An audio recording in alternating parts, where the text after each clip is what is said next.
Hi friends, good morning. അപ്പോൾ ഇന്നത്തെ നമ്മുടെ സെൻസേഷണൽ ന്യൂസ് എന്ന് പറയുന്നത് ഇന്നത്തെ അല്ല, കുറച്ച് ദിവസങ്ങളായുള്ള ന്യൂസ് എന്ന് പറയുന്നത് ദിവ്യ ഉണ്ണിയുടെ 12,000 പേരെ അണിനിരത്തിയുള്ള നൃത്ത പരിപാടിയും ഗിന്നസ് റെക്കോർഡും അതിനോടനുബന്ധിച്ച് ഉമ്മ തോമസ് മേഡത്തിന് പറ്റിയ അപകടം ഇതൊക്കെ തന്നെയാണ്. അപ്പോൾ നേരിട്ടറിവ് എനിക്കില്ല, എന്നാലും വാർത്തകളിലൂടെയും കണ്ട ഒരുപാട് പേരുടെ ചാനലുകളിലുള്ള പ്രതികരണങ്ങളും എല്ലാം കണ്ടതിൽ നിന്നും മനസ്സിലാക്കി ഒരു കാര്യമാണ് ഞാൻ പറയാൻ പോകുന്നത്. ദിവ്യ ഉണ്ണി എന്ന വ്യക്തിയെ ഇതിൽ ഒരു പരിധിവരെ നമ്മൾ വിമർശിക്കുന്നതിൽ എന്താണ് കാര്യം എന്നുള്ളത് എനിക്കിതുവരെ മനസ്സിലായില്ല. കാരണം 1 വർഷം മുമ്പ് മുതലേ പ്ലാൻ ചെയ്തൊരു പരിപാടി, മറ്റൊരു നർത്തകിയെ വെച്ച് പ്ലാൻ ചെയ്തൊരു പരിപാടി, 6 മാസങ്ങൾക്ക് മുമ്പാണ് ദിവ്യ ഉണ്ണി എന്ന വ്യക്തിയിലേക്ക് ഇതെത്തുന്നത്. അതുവരെയും മറ്റൊരാളായിരുന്നു ഇതിൽ തീരുമാനിച്ചിരുന്നത്. പിന്നെ ഇതിൽ പങ്കെടുത്ത 12,000 കുട്ടികളുടെ അല്ലെങ്കിൽ അവരുടെ ഡാൻസ് സ്കൂളിൽ ഓൾറെഡി എല്ലാ ഇൻഫർമേഷനും കൊടുത്ത് ഇത്രയും രൂപ ഇതിന് ചിലവാകും എന്നുള്ളത് പറഞ്ഞ് ആദ്യം തന്നെ ഒരു 2,000 രൂപയും പിന്നെ ഒരു 1,600 രൂപയായിട്ട് മൊത്തത്തിൽ 3,600 രൂപ വാങ്ങിച്ചു എന്നുള്ളതാണ് പറയുന്നത്. അപ്പോൾ പിന്നെ നമ്മൾ ഇതിനെ ഇത്രയധികം വിമർശിക്കുന്നതിൽ എന്താണ്? അവരിൽ ഓരോരുത്തരും കാര്യങ്ങൾ അറിഞ്ഞ് വന്നവരാണ് അല്ലേ? അല്ലാതെ ഒന്നും പറയാതെ ഒന്നും അറിയാതെ വന്ന ഒരു കുട്ടിയും അതിലുണ്ടെന്ന് തോന്നുന്നില്ല. കാരണം ഇന്നോ ഇന്നലെയോ അല്ലെങ്കിൽ ഒരാഴ്ച മുമ്പ് പ്ലാൻ ചെയ്തൊരു പരിപാടിയല്ല ഇത്.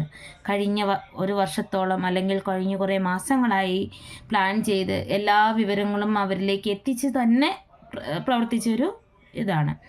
അതിനെല്ലാം ഉപരി എന്താണെന്ന് ചോദിച്ചാൽ, ഇപ്പോൾ ഉമാ തോമസ് എന്ന വ്യക്തിക്ക് അല്ലെങ്കിൽ മേഡത്തിന് ഇങ്ങനൊരു അപകടം സംഭവിച്ചില്ലായിരുന്നുവെങ്കിൽ ഇനി ഇതിനെ വിമർശിക്കുന്ന എല്ലാ മലയാളികളും ഒരുപക്ഷെ ഉയർത്തിപ്പിടിച്ചേക്കാവുന്ന ഒരു പരിപാടിയും കൂടിയായിരുന്നു ഇത്.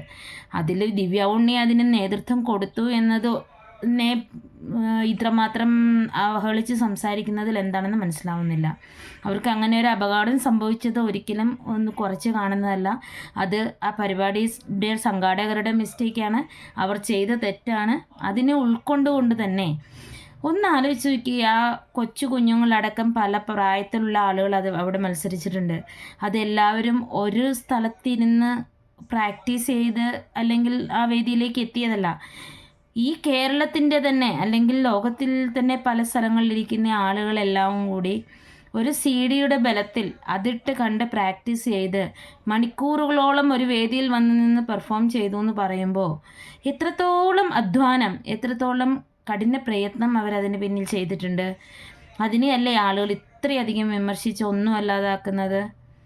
അതിൽ പങ്കെടുത്ത 12,000 പേരിൽ 1,000 പേർക്ക് ചിലപ്പോൾ പരാതികൾ ഉണ്ടാവും, അവർ കബളിക്കപ്പെട്ടു എന്ന് തോന്നിയേക്കാം. അത് ചിലപ്പോൾ അവരുടെ സ്കൂൾ ടീച്ചേഴ്സിൻ്റെയോ അല്ലെങ്കിൽ അവർക്ക് കോർഡിനേറ്റ് ചെയ്തവരുടെയോ മിസ്റ്റേക്ക് ആകാം. ബാക്കി 11,000 പേരും ചിലപ്പോൾ സാറ്റിസ്ഫൈഡ് ആയിരിക്കില്ലേ? ആ 11,000 പേര് എടുത്ത ആ ഒരു എഫേർട്ട് അതില്ലാതാക്കുന്ന രീതിയിലല്ലേ നമ്മളിപ്പോൾ ഇത്രയധികം വിമർശിച്ചുകൊണ്ടിരിക്കുന്നത്? കലയാണ്, കലയെ എപ്പോഴും പ്രോത്സാഹിപ്പിക്കുന്ന നാടാണ് നമ്മുടെ കേരളം. പക്ഷേ ഉമാ തോമസ് എന്ന മേഡത്തിന് ഈ ഒരു അപകടം പറ്റിയതിൻ്റെ പേരിലാണ് ഇന്ന് ഇത്രയധികം ഈ ഒരു പരിപാടിയെ വിമർശിക്കുന്നതെന്നാണ് എനിക്ക് തോന്നുന്നത്. ഈ പരിപാടിയിൽ പങ്കെടുത്തവരുടെ മാതാപിതാക്കൾ ആരെങ്കിലും ഇത് കാണുന്നുണ്ടാവാം, അല്ലെങ്കിൽ നമ്മൾ പലരും കാണുന്നുണ്ടല്ലോ ഇത്.